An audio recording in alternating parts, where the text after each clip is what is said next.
Commander Zixthar had conquered 47 worlds. His crimson armor bore the scars of 1,000 battles, and his forearms had wielded weapons that could vaporize mountains.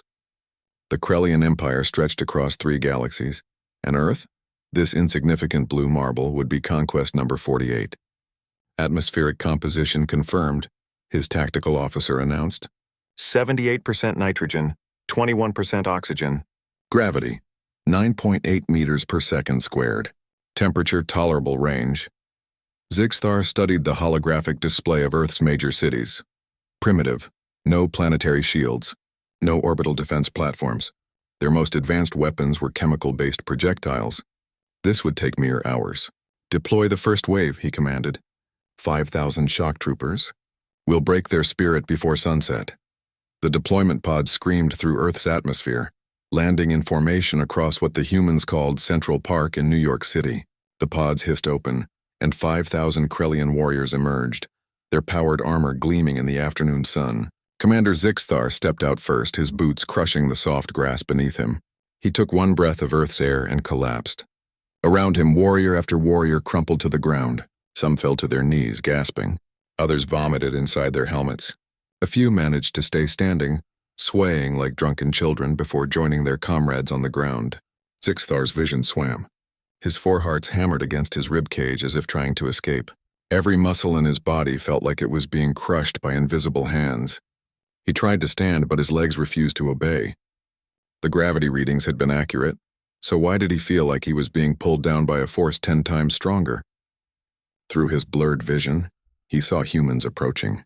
Not soldiers, civilians, an elderly woman walking a small dog, a man jogging with white cords dangling from his ears, children on bicycles. "Oh my God," one human said, pressing a device to her face. "Karen, you won't believe this. There are aliens in Central Park, and they're just lying there." Zixthar tried to reach for his plasma rifle, but lifting his arm felt like moving a mountain. His breathing came in ragged gasps. How is this possible? Should we help them?" Another human asked. "Are you crazy?" "They're invaders! Look at their ships." But some humans were already approaching, their curiosity overriding their fear. A young human male in colorful running attire crouched near Zixthar, studying him with concerned eyes. "Dude, are you okay? You look like you just ran a marathon."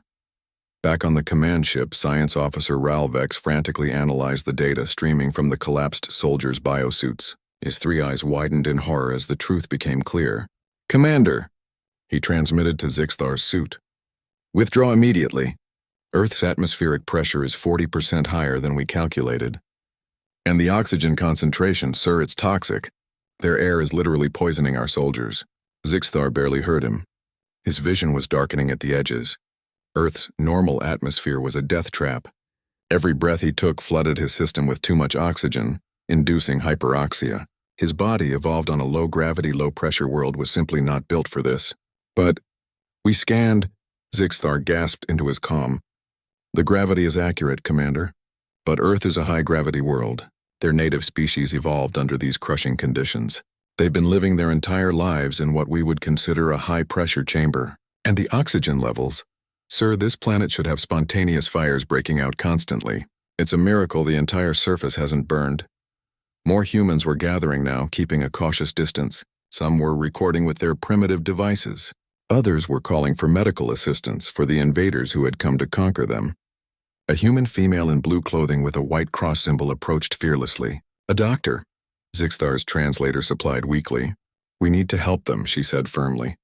"I don't care where they're from. They're suffocating." "Maybe that's the plan," another human suggested. "Maybe our air is like poison to them. Then we definitely need to help them." The human doctor began examining Krellian soldiers, her touch gentle despite their armored forms. She looked up at the gathering crowd. "Someone call the mayor's office. And NASA, and, I don't know, the UN. We need experts who can figure out what they breathe."